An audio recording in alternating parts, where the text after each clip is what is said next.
Grab a cocktail with us and welcome to the hot mess that is my life as a single makeup artist living in a college town in Florida. This is Kara's Lipstick Diary.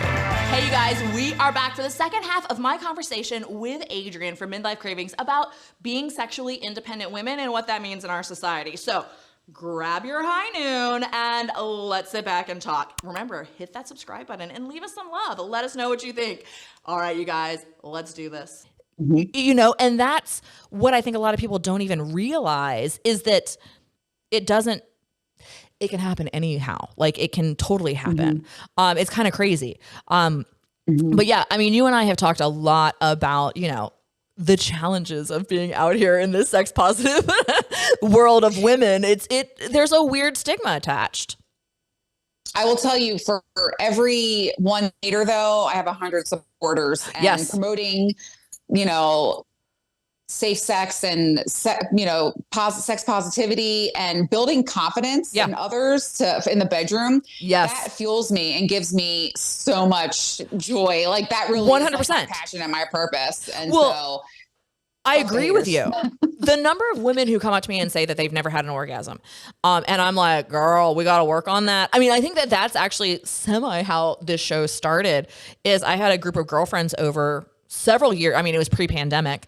And we were talking and they're like, oh, we've never masturbated or we've never used a toy or we've never done this, that, and the other. And I was like, hold on, y'all, let me educate you. And I literally went in my room, pulled out all my different toys and was like, okay, let's discuss these and let me explain to you. And like, we literally have a photo of me sitting in my living room. I did not have pink hair at the time. So we're talking, this is a while ago. And everyone's like, that was the start of your show. And I was like, yes, we had no idea that I was going to do this. But because I've always been like, wait, if you're not enjoying sex, if you're having sex just for your husband or your partner or whatever and not actually enjoying it, like that's borderline assault. Like, because I mean, I can't imagine also being the partner wanting to have sex with someone who's not enjoying it. Like, is that enjoyable for you? Like, promoting confidence is something I am really proud of on my show. Like I dedicated an entire episode to blowjobs and building confidence and you know, tips and tricks and techniques because I think nobody talks about it. Nobody talks about it. Well, I mean, and I can tell you that's still one of my areas where I'm the least confident because I'm like, I don't have a dick. I don't know. Like, you know, and my first boyfriend was like told me that I injured him every time I would like try to give him a blowjob. So like I got really in my head about it. And it's only been in the past few years that I've had any confidence at all because it felt so foreign. So yeah, like building that confidence, building that, you know, like I can do this. I can enjoy this. I can have fun with it is just so important. This damn earpiece, y'all. I am terrible with earpieces. I don't know if I just have a jacked up ear. I have no idea. But anyway, I love that you did an entire episode on that. I think that is, you know, kind of important. Yeah, check it out. And like something else, I just want to say it all starts with communication. Yes. The reason why I love sex so much and I'm so confident in the bedroom is because I've had extreme and tons of communication with my sexual partners. Yeah. I was very lucky in college to have, I call him Pawn Star on my show. And he was the best thing that ever happened to me. You know, he taught me what a good blowjob was. He taught me how to have an orgasm. He taught me how to squirt. Like, oh my God, things that you take the time to learn and do. Oh my God. Once a guy like literally was like, these are the steps to make you squirt. And I was like, oh my God. And then I've taught every single guy since then. I'm like, you want to learn how to teach a woman how to squirt? Here are the steps. And it's fucking amazing. Like, but it does take that practice and that communication.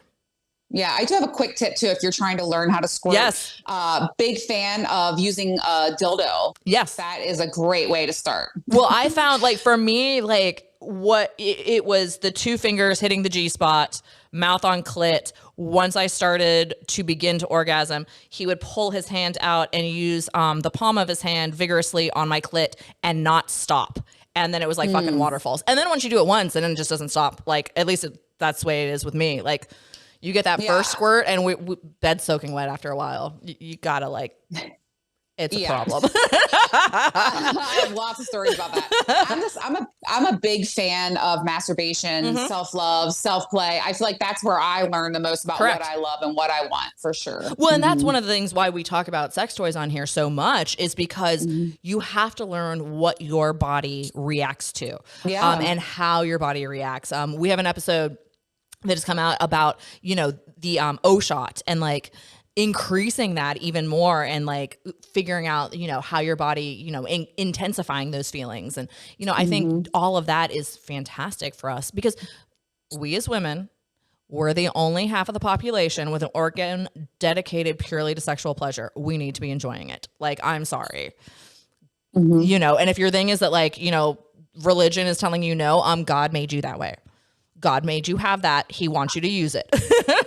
I know many women, majority, which makes me really sad, do not finish in a sex session. And I always tell them, take things into your own hands. Yes. And actually, it's really hot.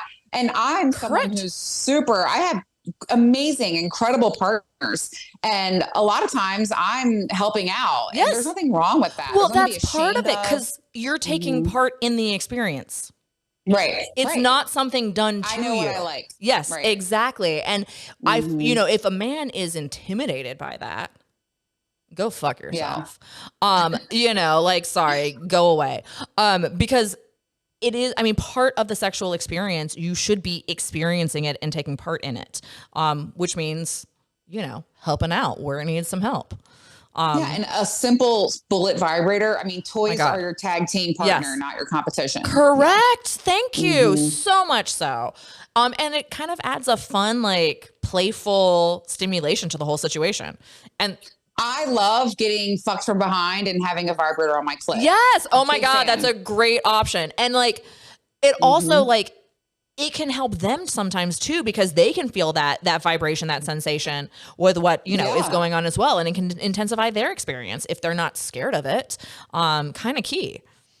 Yeah. And, you know, I know some people aren't a big fan of blowjobs or giving oral sex. I say, you know, put, you know, get Rosie, pop her down there. You're enjoying yourself while you're doing that. You know what I mean? Exactly. And there's just so much to it. I'm a big fan of toys. Love toys. I do too. I know you and I really both love our toys a lot. I have way too many. They were asking me a few minutes ago because they needed an extra like outlet. And I was like, oh, I can get my like charging station for my vibrators. And they were like, oh dear God. I'm like, well, that's why I have multiple plug outlets. Why does everyone else have multiple plug outlets? I got to charge everything. Many toys. Yes, me too. And they all need to be charged. Though I do have to say, I know it's like better for the environment that we charge them now, but I do miss that I could just put a battery in when it died instead of having to wait like 2 hours for it to recharge.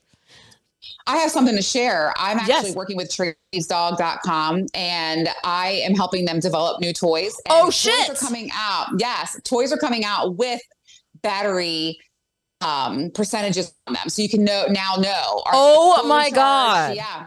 Because like literally like I will use one and I'm like, oh, it's good. And then all of a sudden it's like boop. And you're like, well, that shit. Yep, so that's changing. Yeah. And my God. Oh my God. We so need to talk. I so need to know more about this. We need to have you back when they come out so you can show us all of them. Yeah. Toys are definitely evolving. That is because I like, you know, okay, obviously batteries, pain in the ass, but like you could like literally run around to your like remote controls and like pull them out. Yes, I did that many times. But now like they just fucking die. So that's fantastic. Oh, I'm so glad I brought that up and you told me because now I'm really excited.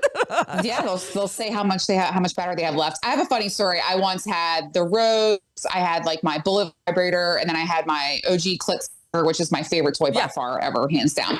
And all three like did the yeah, exactly. And I had to go medieval and use the shower head. Yes. Well, okay. Also, can I tell you that fucking Rose?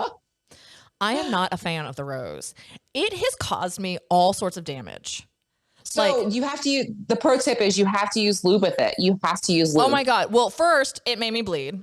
That was a problem. Second, you have to use lube.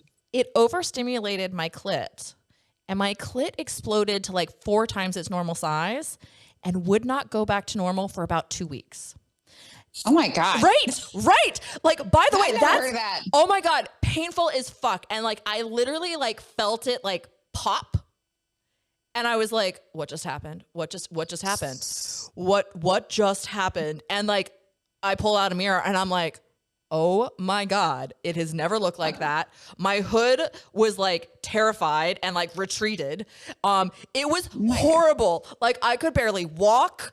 The doctor was like, you're going to need to put ice packs on it and put yogurt on it. I'm not sure what the yogurt was for. And I did not put yogurt on it because that just weirded me out.